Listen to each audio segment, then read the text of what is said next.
नमस्कार योगाक्षन आउ एक वीडियो को आपण मानक वेलकम करुच्ची मु चंदन।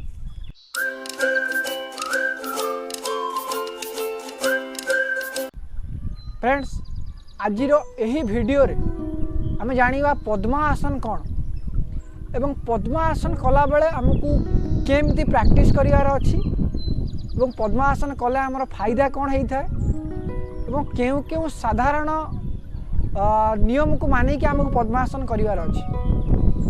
तो फ्रेंड जिते आप पद्मासन करुचंती प्रथम तो आपको दंड आसन सब बेले बसवार अच्छी फ्रंट लेग आपण दुई गोड़ को आप सामना को करंतु हाथ को आप एमती रखंतु एमती रखिला परे आपण दंड आसन रे बसंतु। देन आपन को पूर्व वीडियो रे कहितली अर्ध पद्मासन केमती करिया पई आपण पद्मासन करिया पूर्व अर्ध पद्मासन को भल भाव में 2-4 दिन प्रैक्टिस करंतु। देन आपण पद्मासन करंतु जेंदा आपण अर्ध पद्मासन रे बसुथिले सेमती आपण जे कोनोसे गोड़ को अल्टर करि परिबे। फास्ट मु बाम गोड़ नेइची बाम गोड़ को मु डाहाण गोड़र जंघ ऊपर रखिची देखंतु।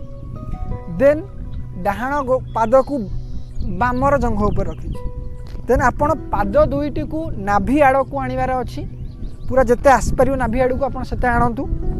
देन आपणकर आंठू दुईटी मैट रे बा तळे लागिबार अछि तळे लगे सारला परे आपण ध्यान मुद्रा रे बसंतु।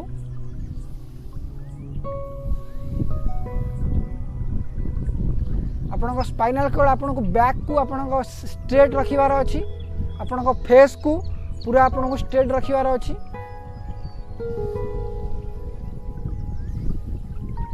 ब्रीदिंग जेमती आप नॉर्मल नियंती सेमती आप ब्रीदिंग नियंतु। ब्रीदिंग ऊपर यार कौन सेमती स्पेसिफिक नियम नहीं आप नॉर्मली ब्रीदिंग करें। फ्रेंड्स जितेबाला आप पद्मासन करुँच सब बेले मन रखिथे आपको पूर्व दिग को अनेक आप करेंगे जेकोसी योगासन बा प्राणायाम आप करूँ सब बेले पूर्व दिग को अनेक करेंगे आपको ब्रह्म मुहूर्त प्रैक्टिस करेंगे।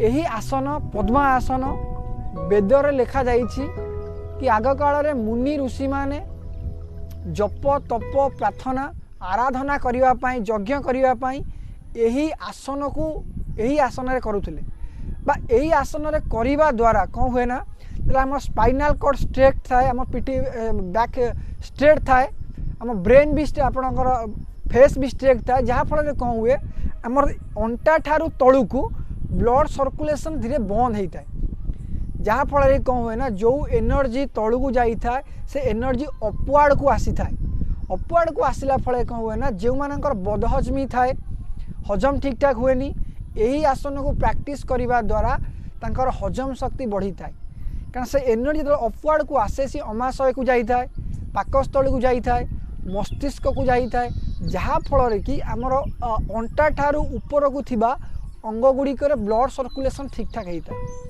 यही आसन रे बसिबा द्वारा आम मन एवं शरीर शांत होता है। यही आसन रे बसिले मन को आनंद खुशी शांति मिलता है मन पूरा फूल भली प्रफुल्ल होता है। एवं यही आसन रे जितेबाला आप बसुंट सब बेले मेडिटेशन ये आसन मेडिटेशन सब बेले उपयुक्त कारण आप जिते आप आसन रे बसिबा द्वारा कंसंट्रेशन पावर बढ़ी था जितेबाला आप आसन प्रैक्टिस कर सब ज्ञान मुद्रा रे रही मेडिटेशन कंसंट्रेशन पावर को इनक्रीज करें एवं आपन जदि कंसंट्रेशन न भी करूछंती आपन नॉर्मली भाव में एमती पूर्व दिग को अनेक आखि बंद करके आपन बसी पारिबे।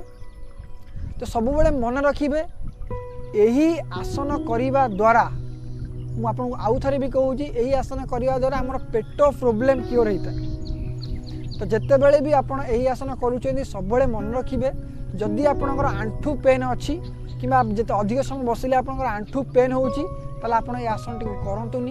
यदि आपनकर बैक रे किछि सीरियस प्रॉब्लम अच्छी तो आप डॉक्टर सह कंसल्ट करी आसन करंतु। तो मैं आशा करी वीडियोटी आपन भल लगी एवं आप बहुत किसी शिखिया पाइथिबे। तो आप जेमती भी करुथिले एबे टिके नियम मानि करंतु आपन शरीर ऊपर भल प्रभाव पड़िबो। रहिली पुणी देखा हबो आउ एक वीडियो रे मु आउ किछि टिप्स नै के आसीबी आपन मानक पई आपन मानक शरीर पई से पन विदाय दियंतु। रहिली जदि आपन को वीडियोटी भल लागि थाए आप लाइक करंतु अन्य मानक शेयर करंतु एवं प्रतिदिन किसी ना किसी टिप्स पाइबा चैनल को सब्सक्राइब करके रखु रही नमस्कार जय हिंद वंदे उत्कल जननी।